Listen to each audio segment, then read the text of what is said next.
Welcome back to Life on Record, the podcast where we laugh so we don't cry about our soul-crushing realities. On today's podcast, we're going to talk about a hidden truth. So let's get into it. Yeah, Kenny, it's great to be back on episode 4. So today, we're going to talk about the resume that no one sees. So if the resume no one sees is the work we do, why is it important in shaping our lives? Well, it may be hard to explain for some people, but I think I know what you mean. For example, maybe work we do around our house, yard work, or fixing things that are broken. Maybe helping a friend move across country, or a family member move, or whatever. I think these are important, at least in my experience. They're important for our mental and physical well-being. Many times I've helped a friend move or help them move someone else even. It's always a good time. I also think it's important as far as helping shape relationships, whether it's a friend or someone, a prospective lover, that in the sense that, who wants a friend that's lazy and doesn't do anything or doesn't want to hang out, doesn't want to help when times are tough. Yeah, I agree with what you're saying, and it makes sense that if we're doing a lot of things in our life, but it's not being recorded, documented on our resume, especially when you brought up the point about with our partners, whether you're married or you just have a boyfriend, girlfriend, whatever, it's important as part of the participation to, whether it's a 50%, 60-40, hopefully it's not like a 70-30 or 90-10 in your relationship, or if you have a relationship with someone, that you're doing those things to help your partner be successful. And then that work is things that you're maybe doing together. For example, let's say you own a house and you have a yard, like my brother and I, a lot of that work is going to be done by one or two people, or you can share it. It could be where you're going out and picking out new flowers for your landscaping or the bedding area, and then you're, doing the work to kind of clean it out and replant it, because as we're heading into the springtime, that's the time where you want to go out and redo your landscaping, do your work. Whether you're paying someone to do it, then that's work that you're not doing, somebody else is doing. And later in the podcast, we'll get into kind of that tough work. Maybe you don't want to do something you wouldn't wish on anyone. I can tell you working outside in the Florida heat, just doing yard work on the weekends during the summertime is exhausting, and it's tough. I don't wish that on anyone, but we'll kind of talk about that here in just a little bit. But I still think it's important in shaping our lives, because we're building on those relationships. When I talk about doing something with our partner, we're building on that relationship, and it's helping make a meaningful part of our life experience important, not only for your partner, but for yourself as well. It can build, the camaraderie and the friendship part of your relationship. You're together, you're in love, you want to spend time with that person, but it's also doing little things, or just like washing the dishes together, or helping clean the house together, or running errands together. We've kind of talked about some of that on previous episodes, but nobody's paying you to do those things. You're doing those because not only is it important for your life and your relationship, but you're doing those because it's going to build and help shape our lives with building that relationship. And also when you're out helping friends, as my brother had mentioned, maybe you're helping a friend move, or helping them do work at their house, or you're helping them go out and do something to help other people. That's going to help shape your life. Even when you're volunteering, a lot of people don't put volunteer work that they're doing. Maybe they're doing volunteer work on the weekend or once a month. Yeah, I was just thinking of that. When they're doing that, it's helping shape your life. You're giving back to the community, and you're giving something to other people to help them better their lives. But a lot of people don't even put that on their resume. They may put one small thing, volunteer, at this monthly hours, whatever. But you could be doing the work that normal people would get paid to do, but you're doing it because you want to give back to the community. Yeah, and that can be very rewarding, just helping people in general. And a lot of people don't think this way, but when you're doing those things to help your community, it helps society at large, whether it's helping at a homeless shelter, or or maybe with Habitat for Humanity building houses or something. It's for the greater good, and I think that does tie back into our mental and physical well being. You know, doing some hard manual labor or just helping people in general, for me, has always been very mentally rewarding, and helps me. And also, it helps with, like I said earlier, briefly mentioned, helps with relationships. Um, Nobody really wants to be with someone that just sits around all day, does nothing. At least, That sounds kind of cool, though. yeah, Just sitting around doing nothing all day. as much as a lot of us would probably love to do that, it's just not, it's not healthy for anything or for anybody. Yeah, there are times where we can be lazy and do nothing, but there does always seem to be something that you could be doing that's productive and um helps out with either relationships in your life, or just, like I said, with the community as a whole. So I think that's why it's important to find something, whether it's a hobby or something outside of your career, whether it's on the weekend or after work, during the week, whenever you feel like you have time and that you can do something that gives back. Or it may be just, making all the meals for your family at home. Like, for example, my wife occasionally will do meal prep, and that sets us up for the week, for whether it's breakfast or lunch or dinners later in the week, so that she doesn't have to think about it later on when she may be busier.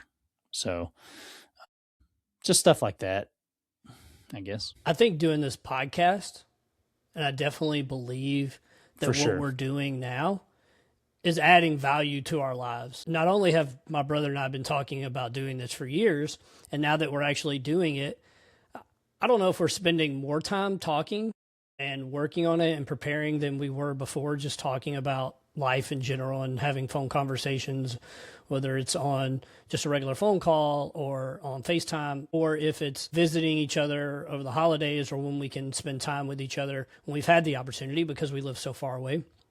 I think that's been important in helping shape our lives. We've had these conversations, and now we're kind of delving back into our lives and re-remembering stories. And not only are we coming up with how we're going to lead these conversations on this podcast, but it's helping us remember the things that we did when we were children and kind of bringing that back to the forefront all the way up and through adulthood and then where we are today. And that's helping us re-remember things. And I think that's making our relationship better. I think it's helping build that. And I'll be honest with you here. We had a podcast, right, called Let's Be Honest, but I'm going to be really honest on this one. But when my brother and I were younger, our relationship wasn't that great. Yeah, we hung out and we played. Because of the 3-year difference, we fought a lot. We argued a lot, right? And I don't know if that was just because it wasn't because we didn't love each other. It was because It's because the age difference. You're an asshole, man. I was an asshole, I guess. Yeah. Yeah. I was this firstborn child, high expectations, thinking that I need to be the example of what it was. And my brother was the baby. It was just us two. And I thought he had it easy. He got whatever he wanted, whenever he wanted. Although now I realize that that's stupid, but it really wasn't that way. But We at were the both. time, when you're young, you don't think We about were it that way. both spoiled. I will say we didn't grow up, and some of you may think, but we didn't grow up in a rich family. Both our parents worked. We were, No, by I no would means. say, middle class, lower middle class. I don't know, but yeah, my parents didn't make a lot of money, so we weren't well off. But we did grow up in the '90s in the United States, and we were spoiled. At the time, you don't think of it that way because it's just life. You're growing up or whatever. But then as you get older, you spend time with other people from other backgrounds and other parts of the country, and you realize how spoiled you actually were. We didn't always get along, to your point, Matt. And yeah, this has been very rewarding in the sense that it gets us thinking more about things and also learning along the way, as we've mentioned. Hopefully, whoever listens to this podcast and past podcasts, future podcasts that we do, you are learning something, but we're also learning along the way as well, about, ourselves. So yeah. All right, let's jump into our first segment, real work. So, Kenny, what did real work teach you?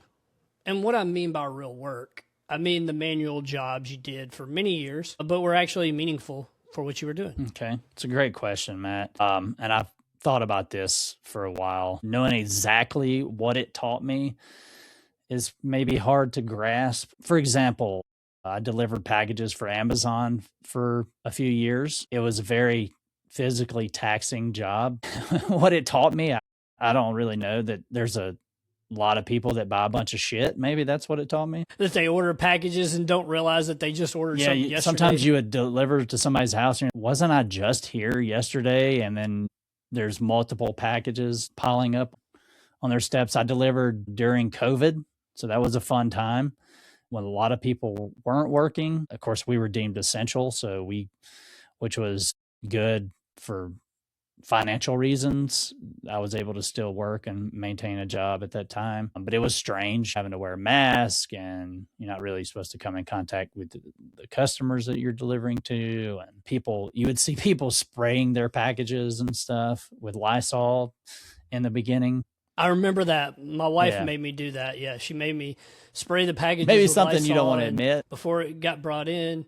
Yeah, I was like, wow, okay, we got to do this. All right, let's do what we got to do to keep ourselves safe. But one good thing that I miss from that job, because now I have a job where I basically stare at a computer all day, and I'm indoors. I really loved the fact that at the end of the day, I was physically exhausted and I slept better than I ever have in my life. So that was very rewarding, and I do miss that aspect of the job. And I miss the job. I miss that job in general. Just it doesn't pay great. It paid okay, but at the end of the day, it was very like I said, physically taxing, but it was also good for my mental health because I was able to sleep a lot better. And ever since I got the job that I have now, it's been a struggle. It's an ongoing battle with sleep. I blame it on blue light or not actually physically doing something. That's why I enjoy going to the gym, so I can still get that physical workout, so that my body is actually tired at the end of the day. So other jobs I've had, thinking back to when we were like middle school, high school time, my very first job was at Kmart. You're just basically straightening shelves at the end of the day after school. So not very rewarding there, but I would also cut grass, as Matt had mentioned, that we cut grass with our grandfather when we were younger, or with our dad even. Doing that job's rewarding as well. You're cleaning up somebody's yard, making it look better. And it's rewarding in that sense. You get that sense of accomplishment, and you can look at it and see your handiwork. That looks really nice now, and people appreciate that. So yeah, I also worked for my senior year in high school, and I'm not sure if you know this or not, Matt, because you were already in the Navy at the time. And I honestly don't remember if we had this conversation or not. But so when, like I said, I was a senior in high school, and I was working at Kmart at the time in the garden shop. And I knew this girl from high school, and her mom was looking for someone to do landscaping type work around their house and little odd jobs here and there around their house. And they had lots of money. Was this a single mom?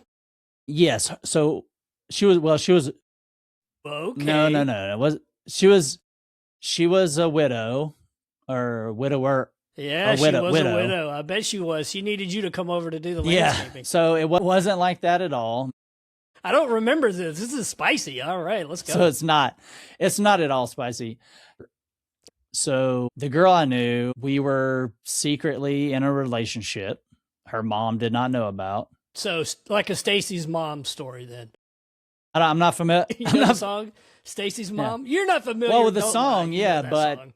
It wasn't about like her mom was it has nothing to do with like being attracted to her mom or anything. It wasn't like. But you were kind of secretly dating her. I was secretly dating. But why was it a dating the secret? daughter. Why were you secretly dating? Well, because her mom did not want her dating.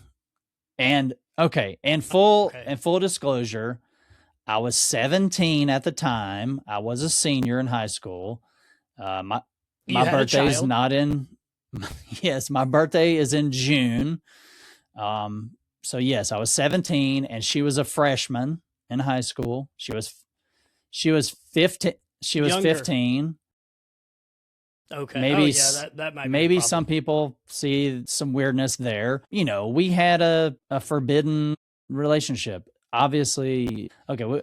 And she didn't want her daughter hanging out with some guy that had a child that right could have another child. So I met her mom, and she knew all about me. She knew, I had a child at the time. Knew that I was friends with her daughter, and she thought she's just too young to be dating. Obviously, she didn't come out and say, "Well, you have a child." And I get it. I'm a parent now, and I understand. At the time, you're not thinking that way. You're immature. Yeah. You just whatever.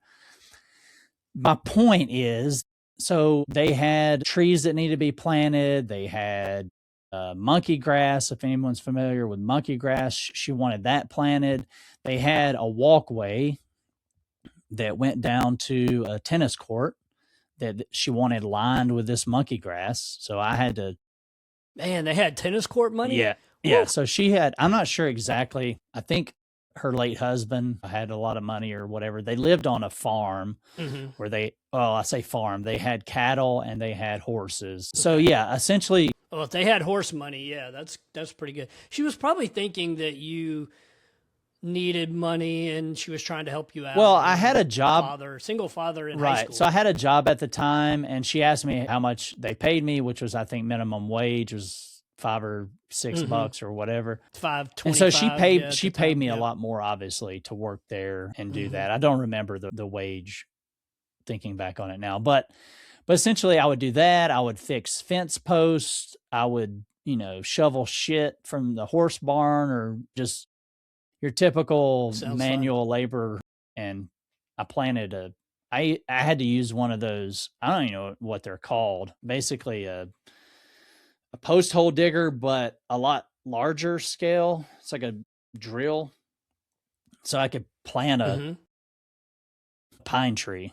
Okay. So you had to put I had to, dig holes in the ground. I planted a bunch of stuff, and until she found out that I was seeing her daughter, and then I was fired, and it's a whole longer story for another day, but all's well now. So it wasn't as didn't end as spicy as I thought. Yeah, it's definitely not as spicy as you thought. So yeah, that's why I was like, yeah, hold up, let me explain myself here. But I'm sure that was tough. Yeah, work. it was. But you didn't put that on your resume saying, "Hey, no, I worked for so and so." She paid me cash, or she would write a check. Write me a check. But it wasn't like, okay.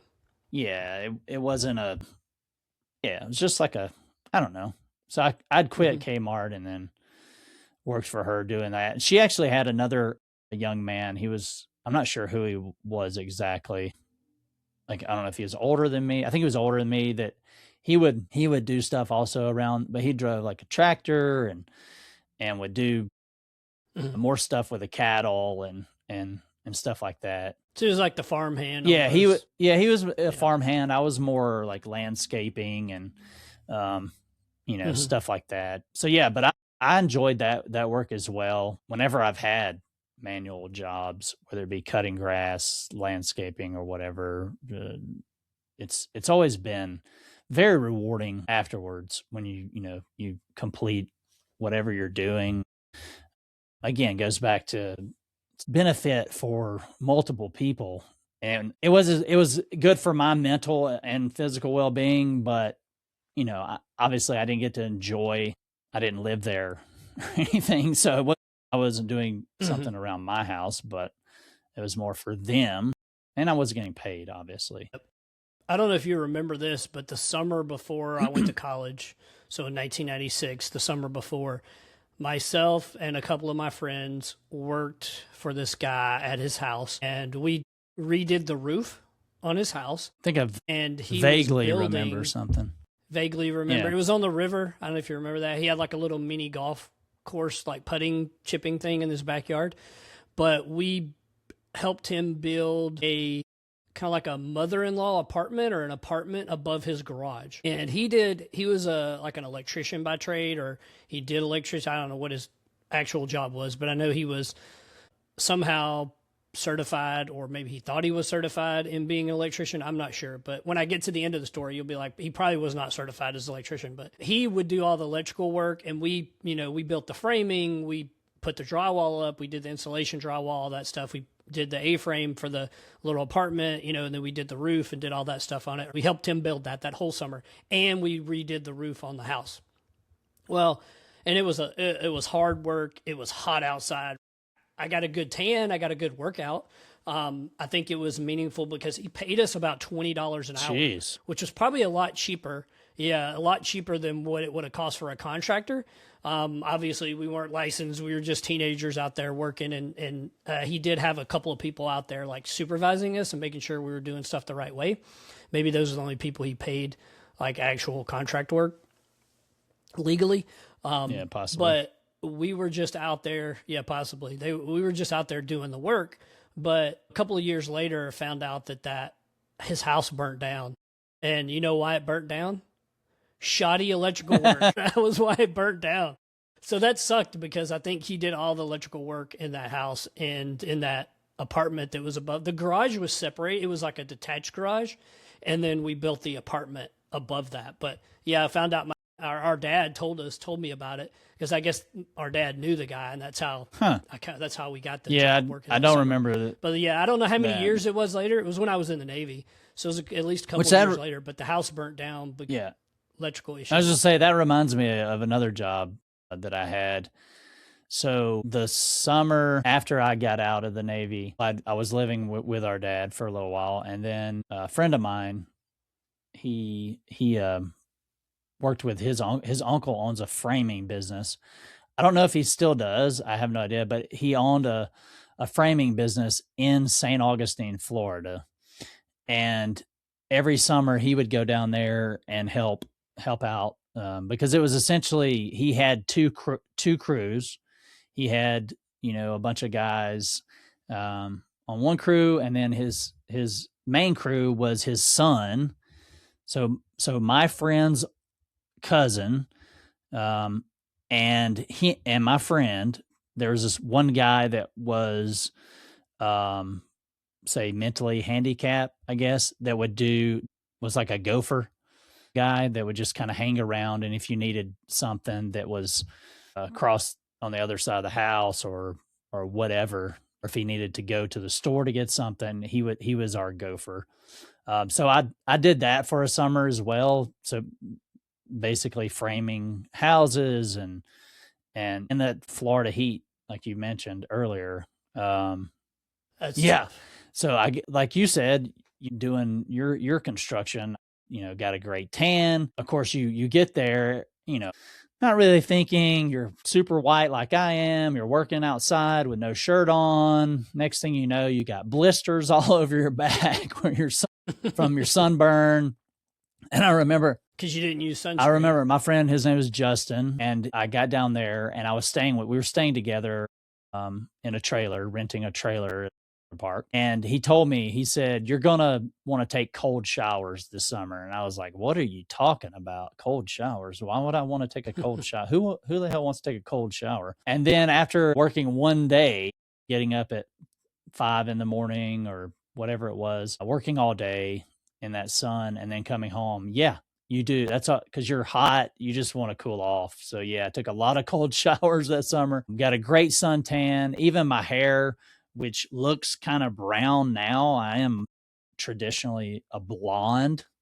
But when you spend a lot of time outdoors, your hair gets lighter, and people thought I was bleaching my hair. And I'm like, no, I just spent a lot of time outside. But yeah, it was great. Didn't make great money doing that. And I only did it for a few months. Busted my thumb with a hammer. I was horrible at cutting wood. I would cut, cutting wood and cutting 2x4s and making door frames and stuff like that. I was not great at it. because you're supposed to like read the wood and see which way the grain. I didn't really understand what the heck they were talking about, and I'm sure if I did it on a regular basis, it would be a lot easier. But yeah, it was a good time. You get to go to the beach, get in the ocean whenever you really wanted to. But yeah, very very hard work, but also rewarding in the sense of building these houses. We built one house that was right next to. I say built the house. We would do all the framing, so all the wood, the walls, we put the sheathing on the roof and roll out the paper for the roofers. Very similar, probably, to what you did. So Yep. yeah, it was quite the experience. I would say I would definitely recommend that for anyone to seek out that as a summer job. It's hard, it's grueling work, but also rewarding. Great. That's a great segue into our next segment, jobs you'd do again. So, what are some of those jobs that you'd do again, Kenny? Well, like I said, the landscaping, I would definitely do that again, especially for someone that wants to do a physical job. I would recommend it for sure. Learning at an early age, whether you're a teenager or what, to get out there and cut grass and trim some hedges and maybe plant a tree or two. And I would definitely do those things again for sure. I'm still young-ish. I mean, I will be 45 this year, but I still feel like I could do things like that. So yeah. I need you to take some time off of work and come over to my house so you can help me redo my landscaping. My wife has this grand plan of what needs to be done. Sure, yeah. And it's going to be a lot of work. I need you to come and help me. Yeah, I could do that, just not in the summer. Well, you better come now, or you better come now then. I mean, you would think it's summer here. We really didn't have a winter. It's going to be a high of almost 90 today. I don't know what's going. I don't know what's going on out here. Than it is in Florida. I don't know. That doesn't make It any snowed sense. like 2 or 3 times this winter, and now we've moved straight into hell, I guess. I don't know what's going on. We've skipped spring altogether. Climate change. It's all about climate change. That's what it is. Yeah, probably so. Probably so. I mean, I'm sure it's going to be 130 in the summer when that comes around. Oh my God. Yeah, and then you add the humidity to that. But yeah, I'll drier definitely where you are, but humidity. I'll definitely fly down and help out if I could. I mean, I don't. I do. I just got to pay for the currently plane ticket. You have somewhere to knock stay. on wood. Food is covered. I still have a job. So. All that stuff's covered. Yeah. If you lose your job for some reason, but you have to you're pay more than me. welcome to come here, and we'll put you to work. We'll put you to work. We'll pay you in food and drink and plane flight. That's what. Unfortunately, that doesn't pay the bills.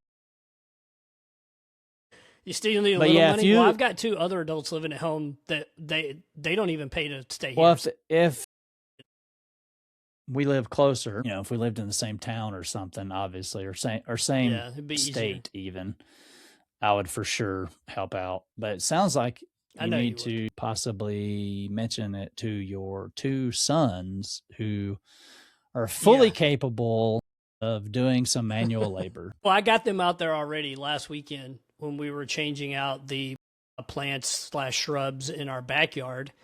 They helped me. They also helped do the yard work the next day, and it wore them out because they're not used to that manual work. They're not used to that type of work. Our oldest son, he does have a job and he works. It's kind of manual work because he works at a bagel shop. So it is a lot of manual work. He's working with his hands. He's helping customers all day, but he's not used to working outside. He's not like us where we worked and did landscaping and yard work and we did a lot of work outside.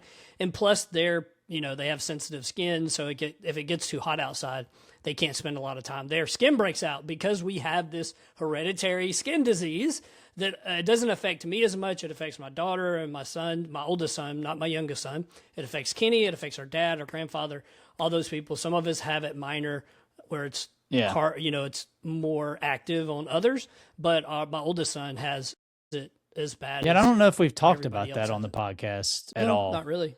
But I don't know what they have or if it's all the same thing, whether it's maybe just a form of seborrheic dermatitis. But I actually was diagnosed with Haley disease, which you guys can look up. Whoever's listening to this, there are 1 or 2, 5 people that have actually listened to our podcast. I think it's 6. I won't go maybe into at this point, details, including but us. mine's a kind of a mild case. And like my brother said about his sons having sensitive skin, I as well have pale, sensitive skin, and I see a dermatologist on a regular basis. So I kind of see that. But there's shirts and hats and stuff they can wear to protect your skin from the sun. The sun can do a lot of we try to damage to us sunscreen, fair skinned coverings, folk. yep. So my daughter has it worse. She has it worse than you. She has it as bad as our dad does. Yeah. So she really has to keep the medication. She has to stay out of the sun as much as she can and keep it covered up. So it can get bad for her. Oh, okay. Yeah. So what are some of those other? We're kind of getting off topic, right. But what are some of those other? Is there anything else you'd do again? I definitely have some examples. Well, I know it sounds horrible. A lot of people are against Amazon in general, but I would definitely do a delivery package job again, whether it's UPS or FedEx or whoever. Like, I really enjoyed that. Like I said, it's very physically taxing on you, but very for my mental well-being, because I've also had managerial positions, and I realized took a toll on me mentally when you're working a lot of hours and you realize you're really the only one that's showing up all the time and actually cares, especially when it's at maybe retail or something like that, where you're hiring people that don't really have much skills. So they don't really care. They may have 2 or 3 part-time jobs and they like one job more than the other. So they call out a lot and you're constantly trying to find someone to fill in or whatever. So that can be kind of mentally taxing on you when you're doing that for 60, 70 hours a week. But yeah, so I mean, just anything that I've done in the past, even pizza delivery. I mean, I've said I didn't want to be a 40-year-old pizza delivery driver, or maybe it's just driving in general. Like I love driving. I've never had a job where I'd never been a limo driver or chauffeur or anything like that. However, I wouldn't mind doing that. The problem is that those jobs still don't pay very well. And I always told people that if there was a rich person out there that needed a driver that would pay that would pay really well, I would do that. I would be a rich person's full-time driver. You and your wife need to move your business to Florida. You come here, you would be able to find plenty of, we'll say, rich people that need help doing all kinds of things. And if you really want to go back to being a delivery driver, a friend of mine that lives here in Florida, he owns a FedEx company and a delivery service, and he's always looking for good, hardworking people to help drive his business. I mean, he works, it's like he owns it, but he also works like a regular worker. Like sometimes I'll talk to him, it's like, hey, let's go do something on Saturday or Sunday. He's like, sorry, I got to go deliver packages. And he owns the business, the franchise that's delivering, and he has to go out and deliver packages because he can't get enough good people to show up to work. Yeah. But yeah, if you want to just drive around old people and have them pay you to take them to their appointments and do whatever, there are businesses here that do that just do that for people. You can just come here and start your own business. If something ever happened and you wanted to leave Colorado, I don't think you will, but if you wanted to, we would be here. We do plan on leaving at some point, and it probably won't be within the next 5 years. Well, you have somewhere to live for a little while till you find something, get on your feet and get the business up and running. Yeah. I've always loved driving. And I know some of you, if you've listened, I mean, you can drive me to work if you want. If you've listened to this podcast, the first 3 episodes, yes, I'm a marijuana user. Do I do that and drive? No. Like I said, I love driving, and I've been able to separate. What I enjoy is coming home at the end of the day when all my shit is done. I have, all my responsibilities are taken care of. That's when I really enjoy the devil's lettuce, as some people might say. Because I know I don't really have to worry about anything at the moment. It's not it's not very fun when you have a lot of responsibilities and then you're also high at that time. It can be kind of scary sometimes if you're not in the proper mindset for that. Now, will I sit here and say that I've never smoked and driven a car? No.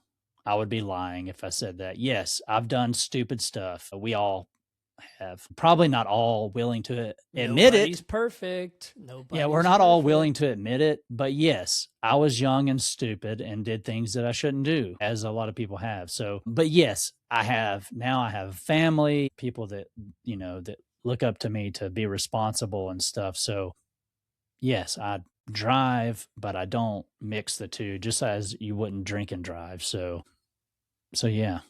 But yeah, anything with driving, I absolutely love it. So yeah, whether it's driving old people to appointments or delivering packages that seem to never end, those are all jobs that I would definitely do again if I needed to. So They have contracted delivery services now. There's a lot of them here in Florida where people kind of have their own businesses and they're delivering for other businesses. So even for Amazon, where they're using their own vehicle and they're delivering for multiple places. I mean, it's kind of like a Grubhub or a what's the other delivery service that people work for? It's kind of like that, but they're doing it on their own and they're contracted by all these different companies to do different types of deliveries. So every day they could be delivering a package, they could be delivering food, groceries, all kinds of different things. And people have started to kind of start their own contracting business and charge their own rates. They can start their own business, have their own insurance, have their own coverage, and they kind of control what they're doing. So it makes it a little bit easier on them what they're doing. well, But I did want to, before we get into the next thing, I know you had another thought. I did want to kind of give some examples of jobs that I would do again. I would highly recommend that if you, I'm not saying you have to love the military, but if you want to give back to your country, give back to society, serving in the military was something very meaningful to me. And I think it will be meaningful for a lot of people. So serving your country in whatever capacity, if you join the military or serve in of some kind of government job, I think it's very meaningful and can give a lot back. Not only are you helping protect the country, but you're also going to give something to your family. You're going to help provide for them because you get a lot of benefits out of doing that. Plus, it's going to lead to a better life when you're out or you retire because you're going to have a lot of support post that. So I think serving in the military, serving a government job, things like that, it can be very beneficial. I don't know if right now is the best time to do that with the current administration. If you don't like what the current administration is doing, I don't recommend doing that or supporting that. But if you feel like it's something you could do, or maybe later something you're interested in doing, it's okay. Serve your country, go out there, do that. It's very meaningful. You'll get paid well to do it. You're trained on the job kind of thing. Yes, you're trained on the job, and they can pay for your education, help pay for some of your family's education. They're going to pay for you a place to live. They're going to give you food, make sure everything is covered. It's a very huge benefit, although you're working a hard job. Most of the time, those jobs are hard. You're gone. You could be gone on deployment. You could be stationed overseas, and you may not be there with your family. So that's a tough one. And then what I do today, I'm in, program project management. I think it's a very meaningful job. You get to help deliver projects and programs to completion. You help companies do better. You help them kind of give back to the business as a whole and deliver something that not only could help your customers, it could help your internal customers, the people within the business, help them be more successful. You can also contribute to yourself making more money by doing a really good job and getting promoted or getting raises. So with project and program management, it doesn't take much to get into that. Usually it's just having a bachelor's degree in something or something related to the field that you want to work in, because project and program management, it's almost at every company. Getting your certification. I'm going to pause here for a second and have to edit this stuff out, but Kenny says I'm not here, but I'm still in the studio. So there I'm he not is. sure what's going on. Let me text him back. Possibly. Who knows what's happening right now? Yeah, I'm still here recording, but he is not here. Still says I'm in the studio and still recording. All right, there he goes. I'm let him in. Now you're back in. It's probably recording the whole time like it was before. Oh yeah, it's recording, but you were out. It dropped you out, But and I was to still me, it in. I showed was still that you were talking, out and I was here by myself. So, but it no, it still was showed it was frozen on recording. 45 minutes.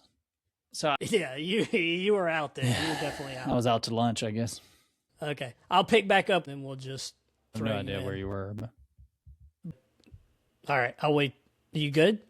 wait, what the hell? Hold on. You good now? No, I'm What's I'm going on? here. Is it Yeah, I can hear you. I can okay? see Go you. ahead. Go Everything's ahead. good. All right, here we Yeah, yeah, go. yeah. I'm just gonna get back into what I was talking about. So with program and project management, it's still a beneficial job. Again, it doesn't take a lot to get into it. Really, it's about your willingness to learn, your willingness to perform. You've got to keep people organized. You got to keep them motivated as a team.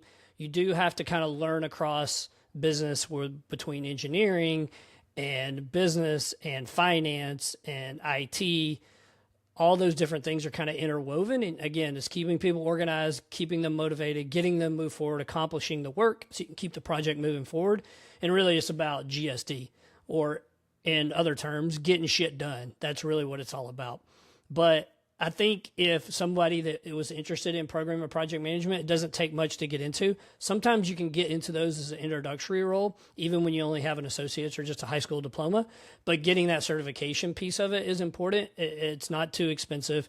You just have to do some studying and learn. But then if you have your degree already, I think it'll help you kind of get started in that. Again, like I said, it's giving back to the company.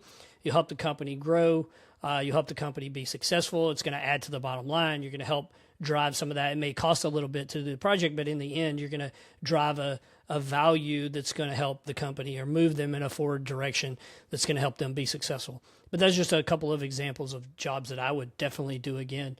But our next segment, we're going to jump into, now that Kenny is back. We lost him for a few minutes, but it's okay. He's back now. We're going to go into jobs that you wouldn't wish on anyone. Kenny, what would you never do again and never wish on anyone?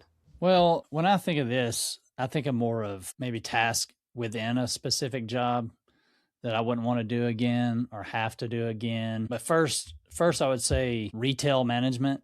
Anything retail management for some reason. Anything Yeah, retail related, unless is that what you're saying? because at the end of the day, a lot of the employees are high schoolers, people that for the most part, they don't really want to be there. They don't take it too seriously. There's like, pay me while Yeah. I'm on my phone. Like, oh, Let me know if I need to do anything. Yeah. Oh, I need to do something? Yeah, Sorry. exactly. Or you ask them to do something and then they, cuss you out or tell you to go fuck yourself, basically, or just don't show up to Sounds like they work wanted and to then get don't fired. answer the phone when you try to contact them. But That's not everybody, though. yeah, Just some exactly. And maybe this is a job for you. I mean, it wasn't like, for example, I'll say this. For a short time, I had a job at Walgreens, and overall, it was not a hard job necessarily. But again, mentally, it was taxing in the sense that trying to find good workers and trying to run a store would seem like by yourself sometimes, and then there's instances, things you have to deal with that they don't tell you about. I remember when you got that job, I thought that it was going to turn out to be Well, something good. It seems like it was good, but it was just not right. good at the same So time. it was fine. It was okay. I think I got burnt out on it. Yeah. Were you working like 70 hours a week or something No, crazy because it was salary? I think it was No. I think it was about 50 hours a week. I don't remember. I mean, I was hourly and I would, and eventually would have led up to a salary position. But it's just something I didn't see. Like, I just didn't see myself there long term. So I chose to move on. There was an instance, things you have to deal with, because every day could be different. You're working in a drugstore. A lot of people that come in they're sick or they're having a bad day for whatever reason. They're coming, they need medicine, they need And you're not a doctor. they need to go pick up their drugs from the pharmacy or whatever. But you also deal with people that have some sort of mental illness. And when I say that, I mean, that's tough. Like, outside the store, homeless people that would look.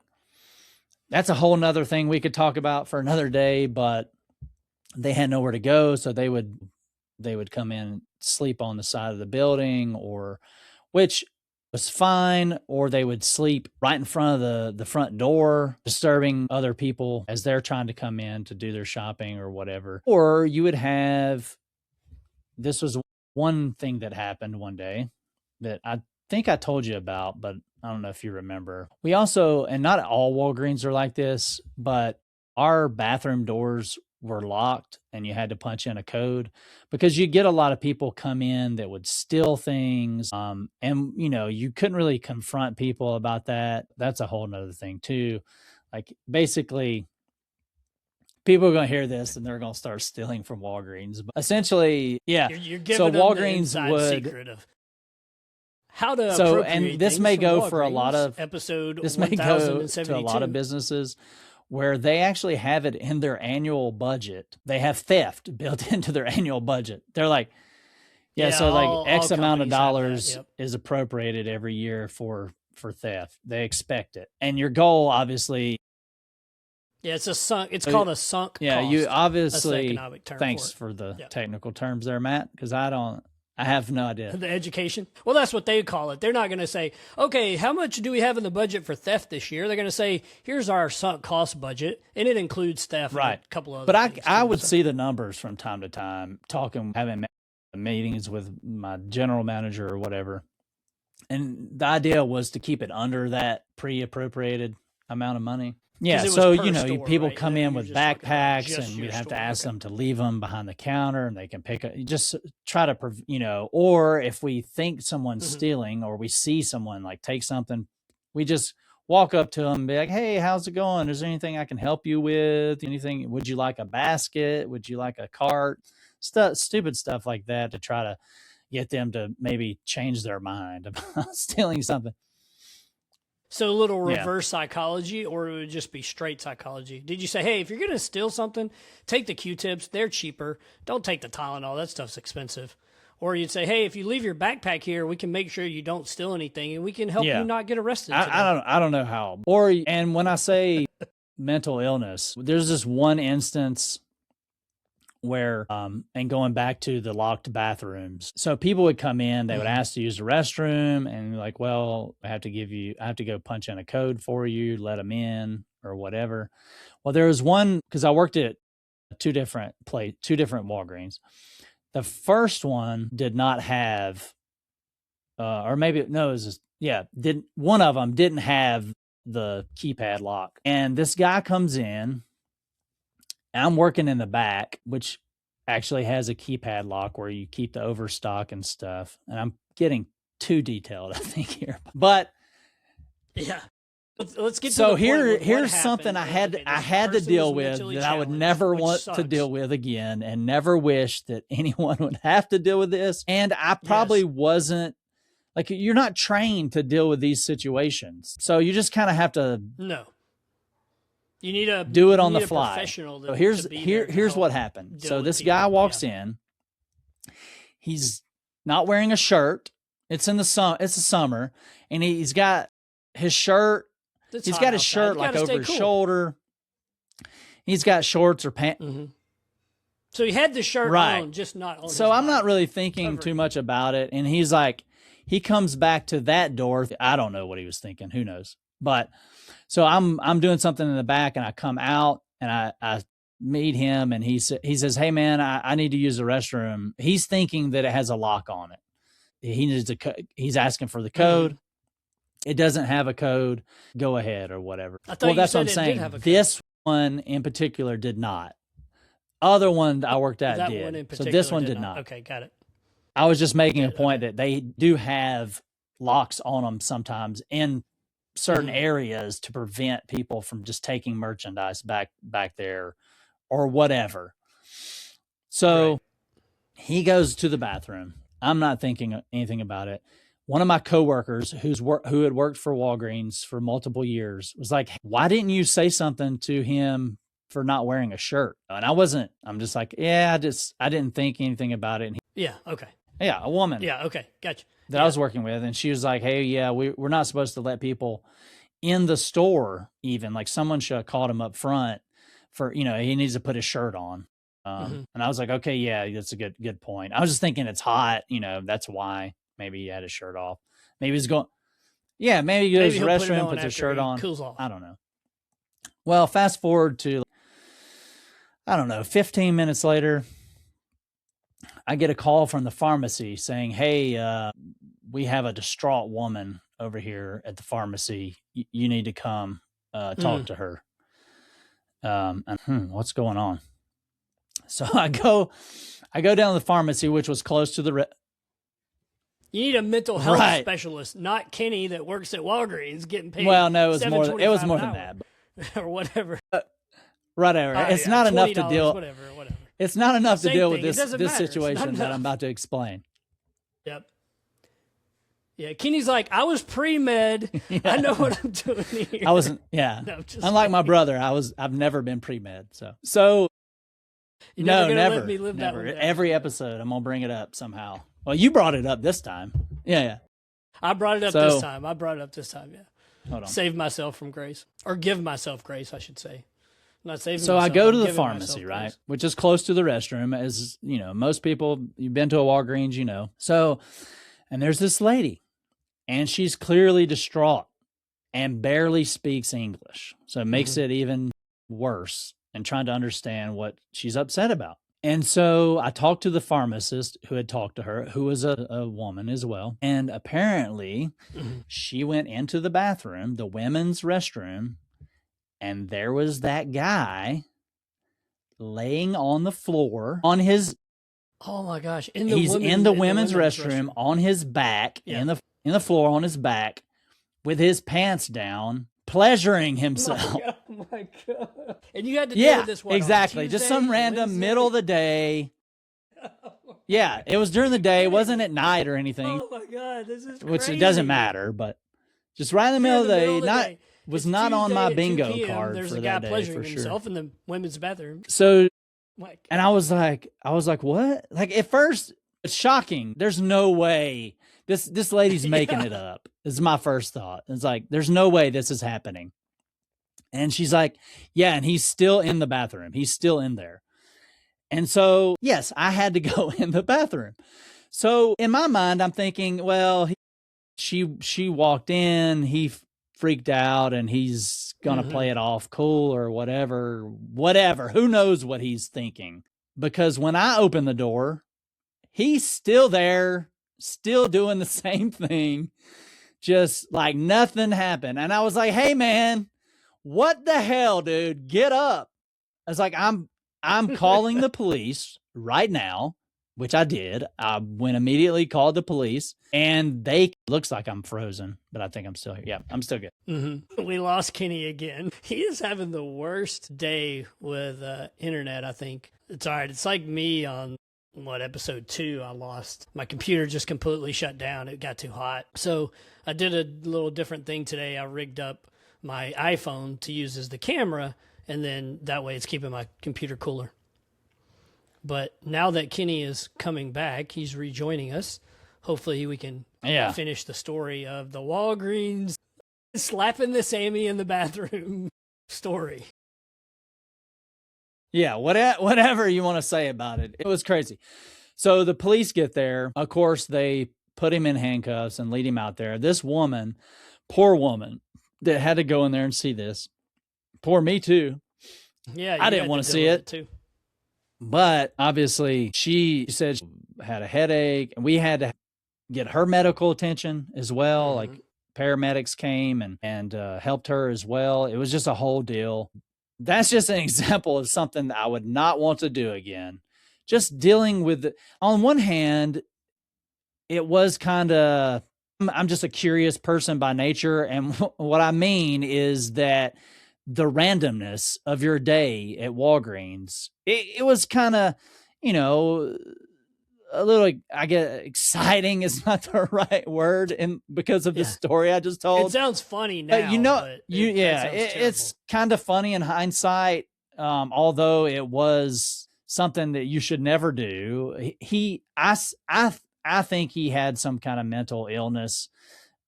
Clearly, something was wrong with him if he thought this was there's a lot of creeps out there. I'm not naive. I listen to true crime podcasts. Yeah. I know the maybe world he was we just live in. high and didn't know what was going on. Yeah, I think maybe he was high on something for sure. I never followed up with him. Hey, bro, what happened? And had no interest in that. Could you give us an update on your situation? Yeah, no. No. And hopefully this woman's not scarred for life. Yeah, probably. It's probably. That sounds not something she terrifying. needed to deal with that day, or anyone should have to deal with. So to answer your question, Matt, yeah, that's not just, I guess, the mental toll, that story aside, the mental toll that managing in retail, I would never want to do that again or wish on anyone unless that's what you love to do. I mean, kudos to I have you a similar for that. story. Yeah, kudos to that. Jeez. Right, exactly. So yeah, tell me about something that you would never do again, or a crazy story. Yeah, I have a similar story to that. I don't think any of the jobs that I had, either high school, college, and then Navy, and then now after the Navy, I don't know if I would say that I wouldn't wish that job on anyone. Although when I was working in operations, that's a really tough job. It's a tough job on people. It is helpful because it's a good job, good paying job, and really good benefits, but it's hard work. You're working 12 hours a day.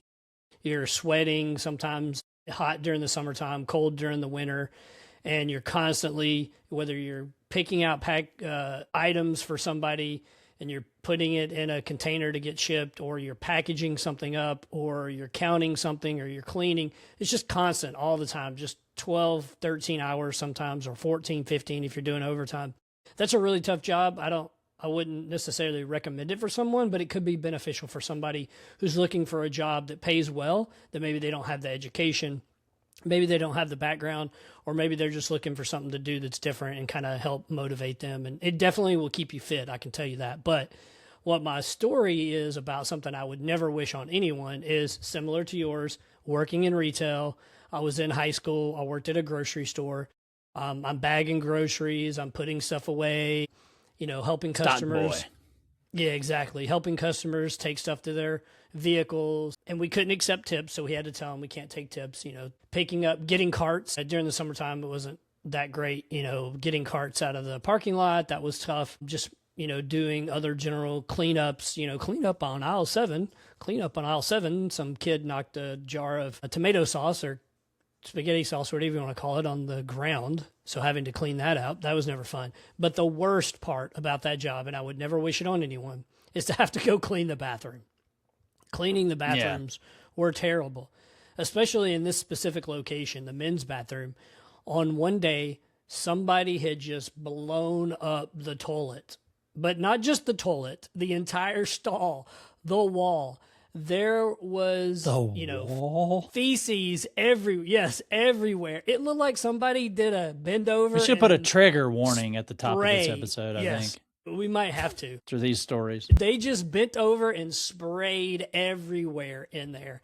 It was the grossest and sickest thing. I had gloves and little booties on my shoes. I just came in there with the cleaning stuff, and we used the stuff that we had in the store. So it was that, trying to think, it's like this foam cleaner, and I just went in there and went to town, just spraying this foam cleaner everywhere. And I think it took me over an hour to clean it up. And my manager got mad. He's like, "Where have you been?" I said, "I was in the bathroom cleaning them. It doesn't take that long to clean the bathrooms." And I told him what happened, and he goes, "That sucks." And then started laughing. And I'm like, "Why are you laughing that I had to clean shit up out of all in the bathroom?" He goes, "That happens at least once a week. That was just your first experience." And I was like, God. "Oh my, Once a are week? you serious? Once a week?" I don't know if he was joking or whether he was being serious, but it was the worst experience I've ever had. Sound like you guys having to clean up. You guys may have had a serial shitter. I think we did. Like once a week. Just the same person just coming in there. And it was in the men's. It wasn't in the women's. So women, you did a great job. You didn't dirty up the bathroom. But some guy came in there and just blew it up. And after a while, after working there for a while, I think I figured out who the serial shitter was. I think it was somebody that worked there. And that's why it happened so often. Like maybe they didn't have a good It was probably diet. your manager. That's why your manager was in there. He's like, oh yeah, that happens at least once a week. Exactly. We had security cameras. Could you not figure out who was blowing up the toilets? They were everywhere, not in the bathroom, but outside. They could see if somebody went in and then they came out, and then customers would say something really bad happened in the bathroom. Another time, the sink broke in there and there was water everywhere. That wasn't that bad to clean up. It was a lot of water, but yeah, I would not wish that on anyone. If you work in retail and you have to clean up a bathroom, although we've had now 2 similar bathroom stories, having to clean up after that is not something I would wish on anyone. Just stay away from that. Well, luckily, in my case, I didn't have to clean up anything, so I just leave it at that. You got lucky. Yeah. Yep. Yeah. Let's move on to our call to action. Okay. Unless you got another story you want to tell. You got another story? No, I think I remember something similar to what happened with you when I worked at Kmart bathroom, because we had to clean the bathrooms there too. And people always hated doing it, and they would always complain about there's very many disrespectful people, even at and this reminds me where I work now. Like people, we have automatic urinals, but they don't all work. You know, some of them just don't work anymore, and you have to manually flush it. And for some reason, people don't do it, or they dry their hands and take the paper towel, just throw it in the floor. Every day I go into the bathroom, there's paper just laying in the floor. Yeah, I've seen that where I work in the bathrooms. We have people that come and keep them clean all day long. Yeah, we do too. People that are very rude about that and just just because people are cleaning it up doesn't mean you have to make it worse for them. I don't. Yeah, some people just have. Just have no empathy for other people. Yeah, they have no empathy. Leaving the coffee area a mess or making a mess or not, if we have one of those automatic coffee dispenser things where you put the coffee in, it makes the cup, it makes all kinds of coffee and tea, but it will fill up every once in a while. And I'll walk up and it'll say, it's full, you can't make a cup. And it's like, who left this fucking thing full and didn't empty it? These sons of bitches. That is like, it drives me crazy. And I want to catch somebody, but I haven't caught them yet. Because in the Navy, it was a lot different. If you kill it, you fill it. And if somebody didn't do that, we were on them like fucking white on rice. We were on them. You killed this coffee, you better remake it. And then I go to work. It's the same in our break room too. It's just emptying it. It drives me crazy. It doesn't take it out, but it does. Honestly, it doesn't take long to make coffee. It's the same in our break room where I work now. We have 2 coffee makers and we have 2 different flavors of coffee for everybody in the office. And there's been many times where I go to get coffee and nothing comes out. I'm like, well, that's the work that nobody sees, right? You're not putting that on the resume. Had to empty the coffee maker 20 times in 1 month because dum-dums didn't want to, I hate to say that, but people are just not being smart. Like, help us, be kind, be nice, right? Wash your behind. Go out there and do things to help other people. Don't be a douche. That sucks. Well, like with shopping carts, there's a whole thing, people online that call out people for not taking their shopping cart. Leaving them in the parking spot. Just leave them in the middle of the road or the parking lot. My wife gets so mad when that happens. She gets so mad. And I agree with her. I'm just not going to let it get to me, but I'll just park somewhere else. But if you're driving around the parking lot and there's only one spot left and it's the one with the cart in it, you might have to get out and move that cart just to park there. And then you walk and see somebody like put it up on the curb and just walk away. It's like, what are you doing? Are you that lazy? Come on. Like, just be helpful. The people that work everybody's different. They don't want to help because you're essentially not paid to do it. They're like, I'm not paid. Yeah, you're essentially helping someone else. So yep. Some people just don't believe in helping other people for whatever reason, or being respectful. Like, just respect the job that they're doing, and don't be a douche. Like, be nice. Yeah, be a better person. Right. We've been talking about that on all our podcasts. Just be a better person. Yeah, it's not that hard. Just to. It's really not. But let's get, like you said, Matt, let's get to that call to action and wrap this before shit you do show that, of a podcast, for lack of a better term. Not working. Just so you know, your video is not working. You're just frozen the whole time. But, so I don't know if you want to leave and come back or do it again, but just let you know. Yeah, I don't know. It could be recording your video. I don't know, but to me, it looks frozen. I don't know. I'm blaming it on the tools here. Yeah, I that's don't fine. I don't know So what's I don't know what's we going on, we but listeners, if you're listening, hopefully you are. We here's the need thing. your support. Kenny needs a new computer. No, Yeah, you do. You need a new computer. no, I would rather do just audio only anyway. That's fine. I think it will be for you for most of this podcast. Well, that's fine. I don't give a shit. So anyway, Right. We have 6 listeners. Who cares? yeah. So what if the work you're doing doesn't feel valuable? Well, I Yeah, mean, it's a there's good no question. true answer here, but here are a few ideas. Or if you're in a, have a job and you feel like, what am I doing? I feel like I have no value whatsoever. I'm not helping society as a whole, or I feel like I'm just at a dead end place. Well, you may need to stick it out until you find something better. Just do the best you can while you're there, as long as, it's not too mentally draining where, Mm-hmm. and then while you're seeking other employment, sometimes, it may not pay as well, excuse me, but it may be more mentally rewarding, and eventually you could possibly get a raise or something like that. But sometimes you Mm-hmm. just got to do what's best for you. And I've said this to many people over the years that I've worked with that have left for a different job, and it's something that more aligns with, their degree, or, that it's just a job they couldn't get when they first got out of college, or maybe it's their dream job or something. Now they've actually got a chance at that dream job. And I'm like, this is great. I've always been supportive of other people bettering themselves, and whatever that Mm-hmm. means for you. Yeah.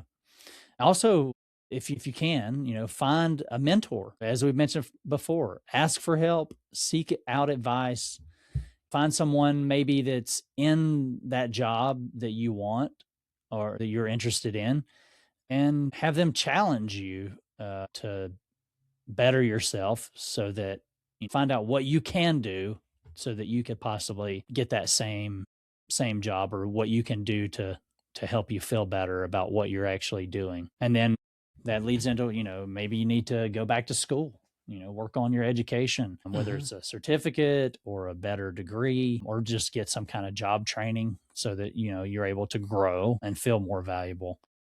Yeah, sometimes where And then you're also, working okay, go ahead. will allow you to use some tuition assistance or to get a degree or a higher degree or a certification that's in the field that you're working. And you can leverage that. Now, you may have to stick it out for another year in that job, but to make sure, or you have to pay it back if you find something better because you've been able to increase your education or get a certification or whatever that'll help you be successful. There's a lot of companies, a company I work for offers that for folks, and I think that's really good thing for them to do. It allows you to kind of give back. And if I was gonna, here's an example of what I would do. If I wanted to do something else outside of what I'm doing now, outside of owning my own business, I would want to be, a veteran advocate and do work helping veterans, whether it's helping them financially, helping them emotionally, mentally. I'm not certified to do those things. So it would be difficult for me to transition into that job that would be high paying enough that would still support my family in the way that I support them now. So it would take extra education going back to school if I wanted to do that. But I think that would be very meaningful, and it's something I've thought about doing and transitioning to. But at this time, it's not beneficial for my career if I want to be successful. But if I get tired of doing what I'm doing now, then yeah, I think that's what I would want to do, is switch careers and go do something that helps veterans. Maybe it's just starting something on my own and working with other veterans to help veterans. Sometimes people do that too, or working for a nonprofit. That might be something cool to do. They don't pay very well, but I think it would still be meaningful and it would give back, and it would definitely Of make me course. sleep better at night. Yeah, that transition from, military life back into civilian life can be, very difficult for some people. Yeah, it's not easy. So yeah, that would be awesome. If you're able to do that someday, for sure. And yeah, I mean, that was my next point, was to give back in some way. Okay, excellent. I kind of Yeah, drove you right to it then. yeah, That's that great. was, but sharing your knowledge and helping them be successful. That's very, very valuable, I feel, in the job that I have now. In the past, we've hired people and I was able to train them to do the job that I do.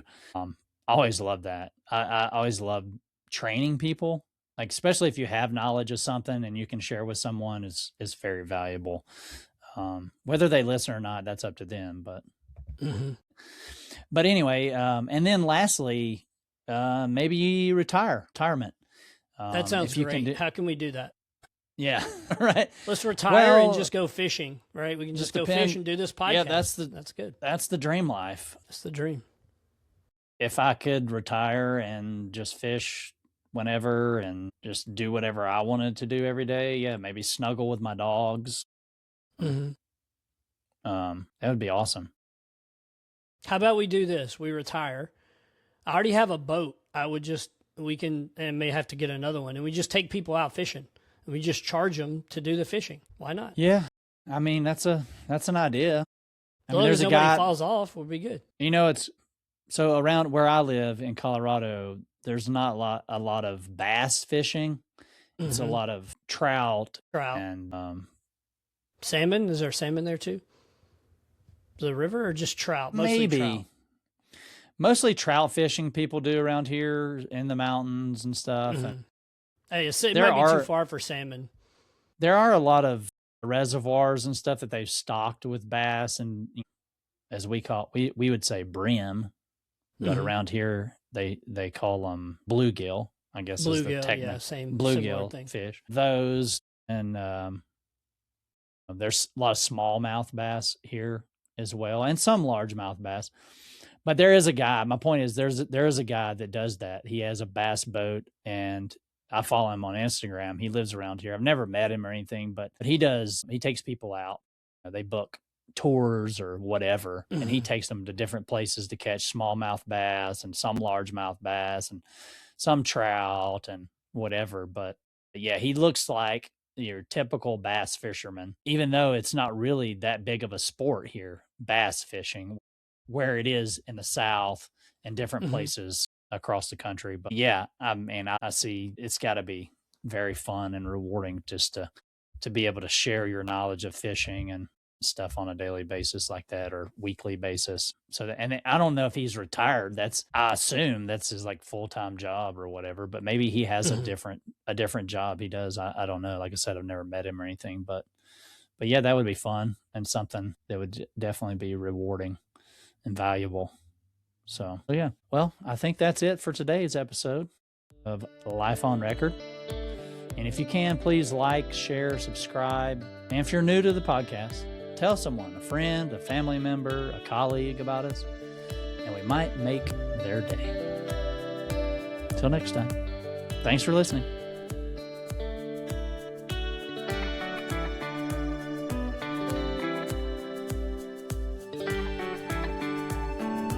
Life on Record is written and produced by Matt and Kenny Compton.